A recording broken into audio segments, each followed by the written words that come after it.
कारण त्याच्याकरता हे तोंड दिले चांगलं बोलण्याकरता. महाराज सांगतात त्यांना सुद्धा जावं लागलं. वैराग्याचा मूर्तिमंत जिवंत आणि ज्वलंत पुतळा जगद्गुरु हे महाराजांचं चरित्र आपल्याला दाखवून दिल्याशिवाय राहत नाही. आणि एक वेगळी दिशा आपल्या आयुष्याला प्राप्त होते.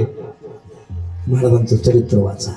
कारण जे परोपकारासाठी जगले मंदिरं त्यांचीच बांधल्या गेली आणि ज्यांनी समाजाला त्रास दिला त्यांची मंदिरं बांधल्या गेली नाही. तर लक्षात ठेवा. तापलेल्या सळईप्रमाणे माझ्या महाराजांना लोक आडवी आली, परंतु माझ्या महाराजांनी भगवंताचं भजन सोडलं नाही आणि पाठीमागच्यांना आधार द्यायचं सोडलं नाही. वैकुंठाहून माघारी आले, आधार देण्यासाठीच आले. वैकुंठाहून परत आले, आधार देण्यासाठी आले. 3 वेळा आले महाराज. आले का नाही? 3 वेळा. 3 वेळेस आले, आधार देण्यासाठीच आले. आणि आपण सहज बोलता बोलता बोलून जातो आईपेक्षा बापाचं प्रेम कमी असतं. असतं का कमी? ह्याच्यातल्या एखाद्या बापाने हातवर करा बरं. म्हणून माझ्या लेकरांवर माझं प्रेम कमी आहे असं एखाद्या बापानं हातवर करा. अरे स्वतः गहाण राहील आपला बाप, स्वतः गहाण राहील. एखाद्या मोठ्या बागायतदाराची तर सालं घालील, पण लेकरा बाळाला काहीच कमी पडू देत नाही. भूमिका फक्त आणि फक्त बापाची असते. भारतात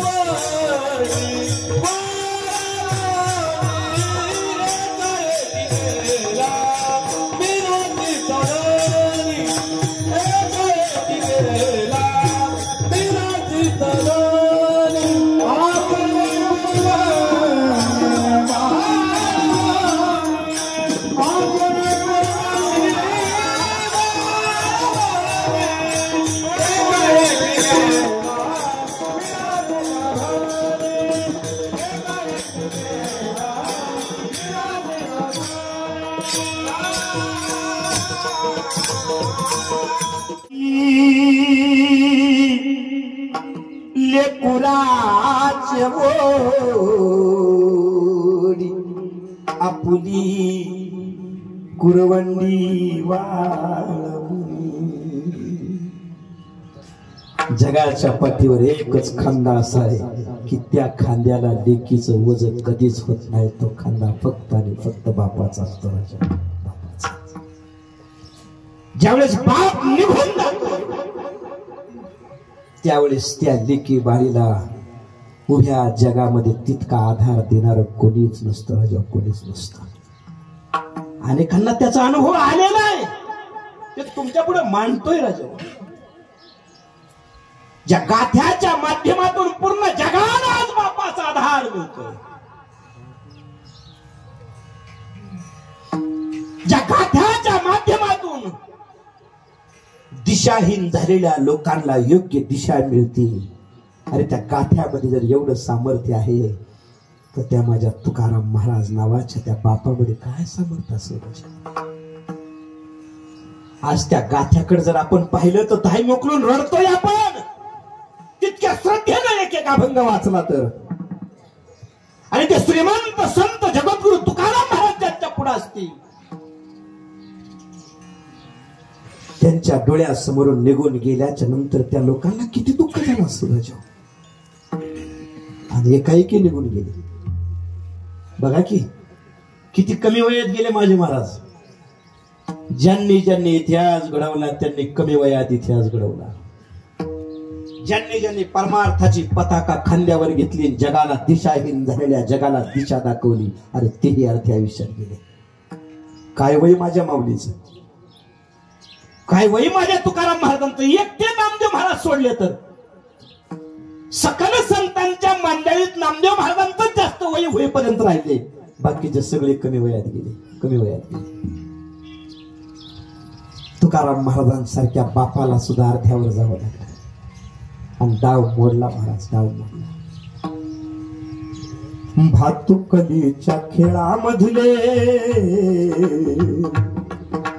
भातुकलीच्या खेळामधले राजानी करानी हरद्यावरती डाव मोडला अधुरी कहाणी, हरद्यावरती डाव मोडला अधुरी कहाणी.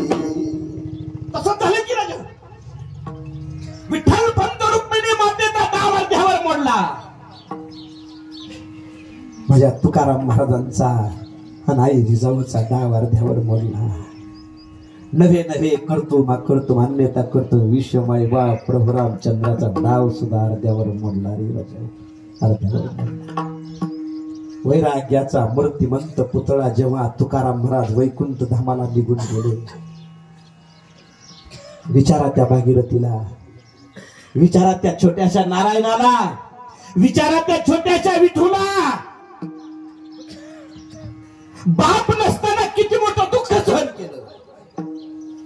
नव्हे नव्हे अंधकारामध्ये खितपत पडलेल्या, अज्ञान रूपी अंधारामध्ये खितपत पडलेल्या समस्त जगाला ज्ञानरूपी प्रकाश देण्याचा प्रयत्न ज्या माझ्या कैवल्य साम्राज्य चक्रवर्ती माऊली ज्ञानेश्वर भगवान यांनी केला. अरे त्यांना विचारा रे, आईचं प्रेम नसताना कसं जीवन जगला राजा. तुला आधार देणार कोणीच नव्हतं ज्ञानराजा.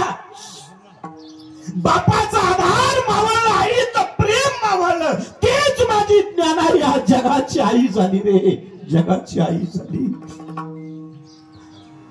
प्रेमानं चेहऱ्यावर हात फिरवणार कुरवाळणार आयुष्यात भेटलाच नाही कोणी पुन्हा. थकलेल्या लेकराला कडेवर घेऊन खांद्यावर घेऊन फिरवणारा कोणी भेटलाच नाही पुन्हा. आईचं प्रेम मावळलं, बापाचा आधार मावळला. माझ्या त्या लेकरांना विचारा रे, आई नसताना कसं जीवन जगलं राजा, बाप नसताना कसं जीवन जगला.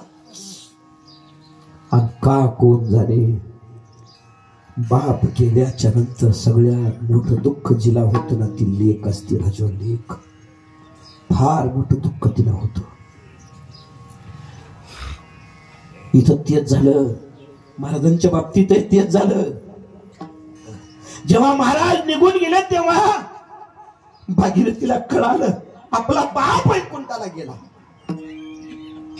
काय हे एवढं प्रेम असतं लेकीचं बापावर आणि बापाचं लेकीवर माहित नाही राजा, पण तेवढं प्रेमच असतं. आजही तितकंच प्रेम आहे प्रत्येक बापाचं आणि प्रत्येक लेकीचं आपल्या बापावर. आपल्या बापाला ठेच लागली हे कळताक्षरी संध्याकाळपर्यंत लेक दारात हजर होते. आपल्या भावाला काही अडचण आहे, आपला भाव फार मोठा संकटात आहे, जेव्हा कळतं त्यावेळेस बहीण हजर झाल्याशिवाय राहत नाही.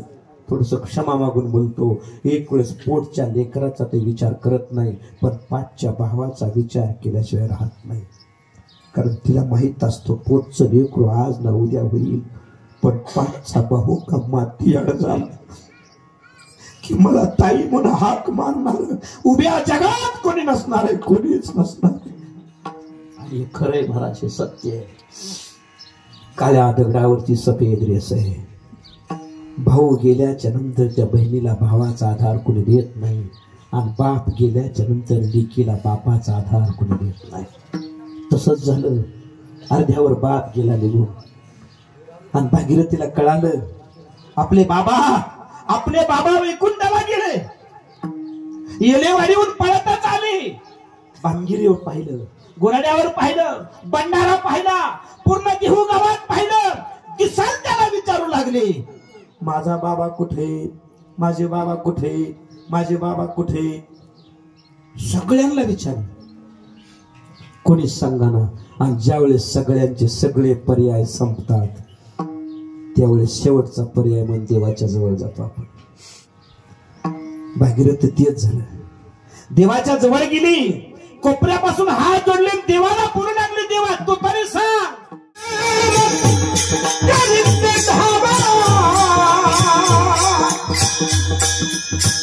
भागीरथी करीत धावा, बाबा गेले पुण्या गावा, बाबा गेले पुण्या गावा, बाबा गेले पुण्या गावा.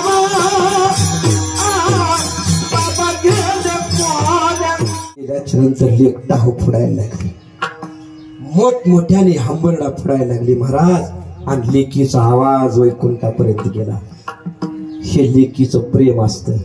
आणि आवाज ऐकून वैकुंठाला गेलेला बाप माघारी आला आणि रडणाऱ्या लेकीचं सांत्वन केलं. लेकीनं हात जोडले, सांगितलं बाबा आम्हाला सोडून जाऊ नका. तुकाराम महाराजांनी समजून घातली, बाळा इथं येणारा प्रत्येक जण जाणारच आहे. इथं आलेल्या प्रत्येकाला जावंच लागतं. का जावं लागतं? अभंगाच्या द्रुपद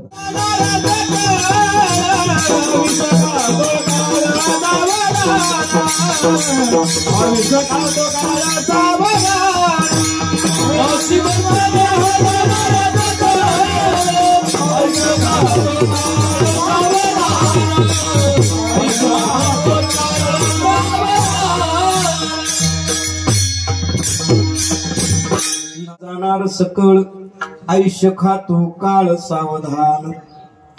शरीर जाणार आहे म्हणून महाराज सावध राहायला सांगतात. सावध राहा म्हणजे काय कर, तर त्याचं भजन कर. विठोबा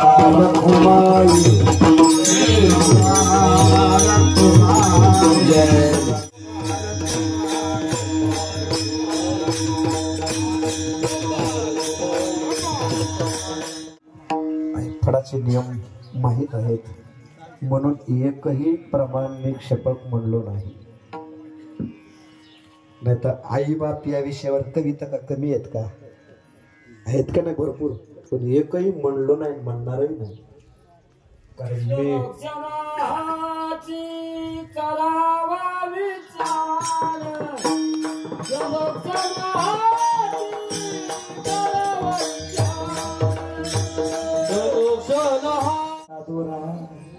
हिरवाऊगा पसारा टाकून पळती रांगा पोरी अंती होती पाठमोरी.